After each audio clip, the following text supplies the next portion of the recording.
10 থেকে 16 বছর হয়ে গেলে টাকার পিছনে ছুটবে।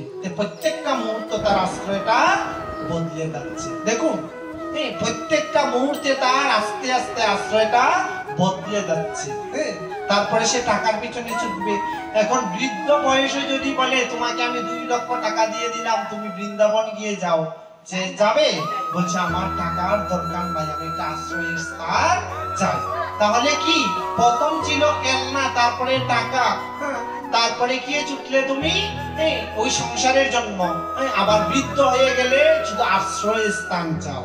তাহলে কি সংসারে সব মিথ্যা, একমাত্র সত্য কি মা বাবা একটা নাম দেয় সন্তানের জন্ম নেওয়ার পর, সেই নাম যেমন তোমার মরার পরেও থাকবে সত্য, তেমনি বদলে যাবে না নাম। ভগবান কৃষ্ণ যখন, ভগবান শ্রীকৃষ্ণ উনি হচ্ছেন সত্য, মানুষের নাম যেমন বদলে যায় না, ভগবানও তিনি কখনো বদলে যান। তাই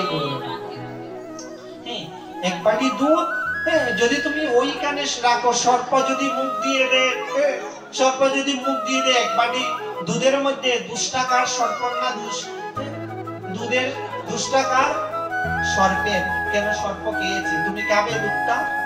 এক বাটি দুধ খাবে, সর্প মুখ দিয়েছে, কারণ তুমি খাবে না, এটা জলে ফেলে দেবে।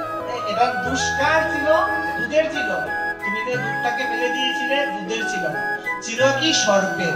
সর্পকে মারতে পারলে না, দুধটাকে ফেলে দিবে। তাহলে কি এখানে কি বুঝাচ্ছে? এই যে নাম হচ্ছে, হরি গুণগান কীর্তন হচ্ছে, মঙ্গল হয় না কিসের জন্য? শুদ্ধ ভক্তের কাছ থেকে আমরা শ্রবণ করতে পারি না বিধায় আমাদের হৃদয়ে ভক্তির সঞ্চার হয় না। যেমন ভগবানের নাম কি দোষ নাই, ভগবানের নামে কোনো কলঙ্ক নেই। কলঙ্ক কিসে? কলঙ্ক আমাদের মধ্যে, আমাদের মধ্যে ভক্তিটুকু নাই। আমরা ভগবানকে ভালোবাসতে পারি না, অহংকার নিয়ে ভগবানের কাছে যাই, সেই জন্য আমরা ভগবানকে ওই কৃপা লাভটুকু লাভ করিতে পারি না, ভগবানের কৃপা লাভ করিতে পারি না। হে কুন্তি, তুমি কল্পন্তে সমস্ত জড় সৃষ্টি আমার ওই প্রকৃতি প্রবেশ করে পুনরায় প্রকৃতি আমি সৃষ্টি। ভগবান বলছেন যখন যেটার প্রয়োজন সেটা আমি দিয়ে থাকি, যখন যেটার প্রয়োজন আছে তখন আমি তাকে দিয়ে থাকি, যখন সেটার প্রয়োজন নেই আমি আবার সেটা ধ্বংস করে দিই। বলছেন ভগবান বলছেন আমি যখন যেটার প্রয়োজন হবে সেটা আমি দেই, আবার যখন যেটার প্রয়োজন নেই তখন আমি সেটাকে ধ্বংস করে দিই।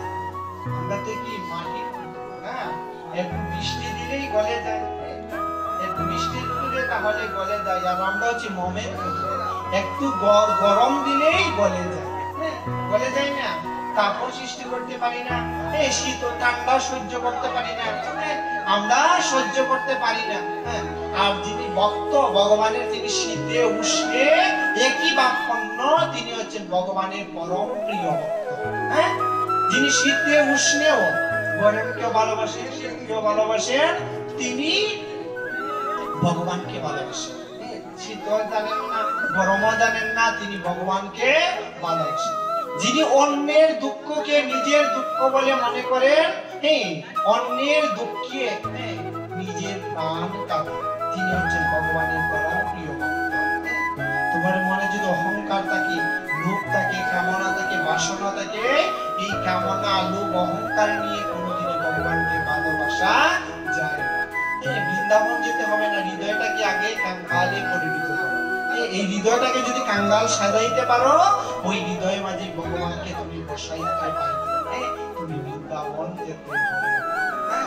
গীতা কি সুন্দর, অবিনন্ত মম মাম মুরা প্রদয়ন্তে মানুষতম আশ্রিতম পরম ভাবম অবজান্তম ভূতঃ মহেশ্বরম। আমি যখন মনুষ্য রূপে অবতীর্ণ হই তখন মূর্খেরা আমাকে অবজ্ঞা। ভগবান বলেছেন আমি যখন মনুষ্য রূপে সংসারে যাই, মূর্খরা আমাকে চিনতে পারে।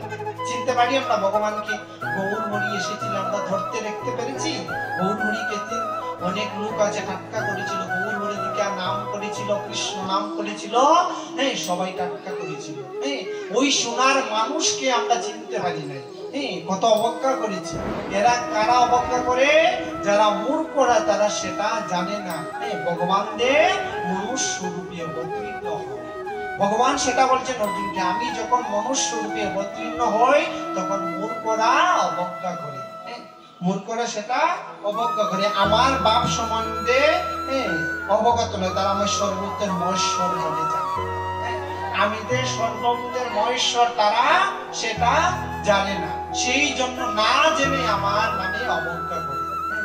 যখন তুমি জানতে পারবে তোমার হৃদয়ে একমাত্র তিনি হচ্ছেন কান্ডারী, তিনি হচ্ছেন তোমার বাড়ির কর্তা, এই জেনে তিনি হচ্ছেন পরমেশ্বর ভগবান শ্রীকৃষ্ণ, সেই দিন তুমি ভগবানকে